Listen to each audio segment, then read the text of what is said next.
I thought I had something, and I just don't. I just don't. I'm not very good at carrying on a conversation. Like, I would not be a very good podcaster, I'm not gonna lie, unless the other person was able to carry the entire thing. I used to watch a lot of Joe Rogan, his podcast before he went over to Spotify, and man, what that guy can do is amazing. And it's interesting watching him interact with different people. 'Cause you have some people who will just sit there and, like, not say a word unless Joe asks a question or, like, has to prompt them. And then there's other people, like, he had an episode with Neil deGrasse Tyson, who is he like an astrophysicist or something? Some kind of science dude that is on all the universe shows on sci-fi. But anyway, that guy was the complete opposite. He would just not shut up. And Joe got like 2 words in the entire 4 hours he was on the podcast. Tell us your crochet story, how you learned, etc. Oh, that's what I was thinking of when I said I got nothing.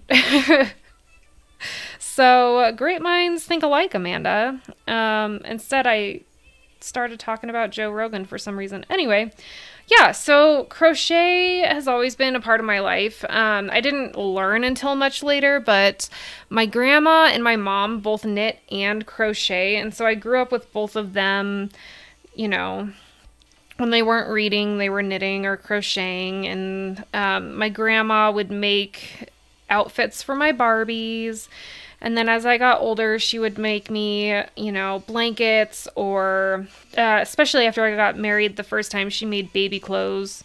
I still have those, by the way. I kept those around, obviously, because even though I got divorced, I still intend on having kids with my current husband. Someday. But yeah, so she doesn't knit or crochet anymore, I don't think. But they, when I was younger, they tried to get me into it. I just would get frustrated, and they got me a beginner's crochet kit, that kind of thing. And I couldn't get into it. I wasn't interested. I wanted to write. I wanted to read. I wanted to play Sims. But it wasn't until during my first marriage, I had yarn. I had the cheap Red Heart yarn. I had needles, and I had crochet hooks from the beginner's crochet. And when I was growing up, internet tutorials were not a thing. YouTube it was a thing, but it wasn't really a place to go for how-to videos. So relying on the internet was not something to do. So if I wanted to learn when I was younger, I had to go by the beginner crochet videos, booklets from like Joann's that they got me. And those were confusing. I did not understand the language. I didn't understand what they wanted. So later, I was married to a guy who was in the Navy, and I tried knitting while he was in nuclear mechanics school.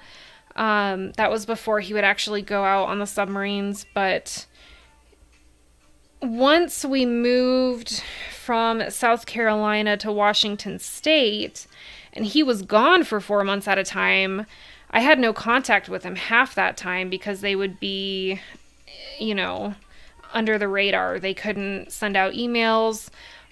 For obvious reasons, on the kind of submarine he was on, they carried a lot of nuclear missiles, and so they couldn't make any phone calls, period. We could send care packages a couple times while they were out. The Coast Guard would bring it to them. But anyway, they would be out for 4 months at a time. I could only talk to him for 2 months of that time, and that was through email only, and those emails would take forever to get back and forth because they went through about 5 levels of a screening process to make sure that no secret messages were being sent, no sensitive information was being sent, that kind of thing. So yeah, about 5 different people were reading our emails back and forth. But anyway, so the rest of the 2 months, I hadn't really made any friends. I wasn't really doing anything. I was just sitting at home rewatching South Park and Harry Potter over and over again. And then I had decided I need to be a little more productive. I'm not writing, I'm not reading. Like, I'm just in this funk. I'm in a depression, whatever. So I had signed up for classes at the community college one town over. And that kind of kick-started, or not kick-started, but kicked me out of my funk a little bit. And so I found, well, I didn't find, but my mom showed me this website that had really good YouTube tutorials on beginner crochet and knitting. And I decided one night after I was done with homework and my essay and stuff that I was going to just power through it and I'm going to learn it. And that's how I started. It was just one night. My husband had been gone for about 3 months. I wasn't able to talk with him. I didn't have any friends. And I was like, okay, I've got the tools already. I might as well just do this. And yeah, so that's how it started. And I would just start with like, you know, like square swatches. And I would make it and then I would pull it out and start again because my tension wasn't right. And it took a few years to figure out my tension. But once I got a hang of that, I started doing hats. I started learning more complicated stitches, and now this corner to corner project is something I've never done before. This is the first time I've done it. I'm having a little bit of an issue keeping my yarn organized, but other than that, it's going really well, and I actually really, really like this technique.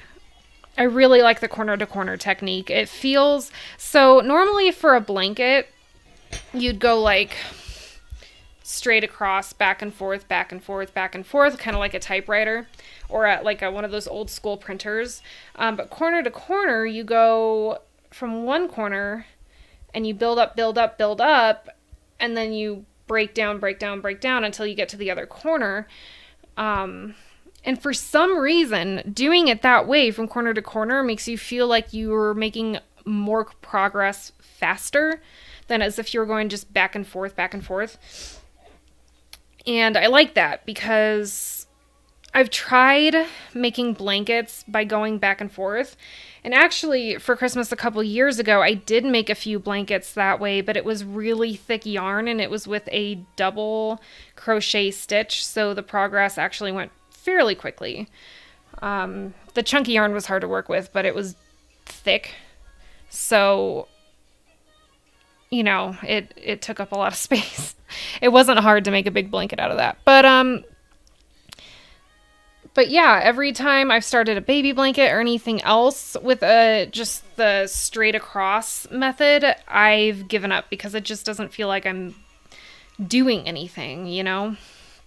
I do have another technique that I use for blankets that I make for Project Linus. It's not corner to corner. It's like a granny square, just one large granny square, and then I go back and crochet over that granny square with another granny square so there are no holes in the project. And that actually goes pretty quickly. The second time around goes a little bit slower just because you have to be filling in those holes, filling in those spots where yarn is missing, and sometimes it can be hard to get your hook in there. But so to answer your question, Amanda, that is how I got started on crochet. It's just, that's always been in my life, and I didn't learn until I was about 20. That kept me going for a little bit. Thank you, Amanda, for that question.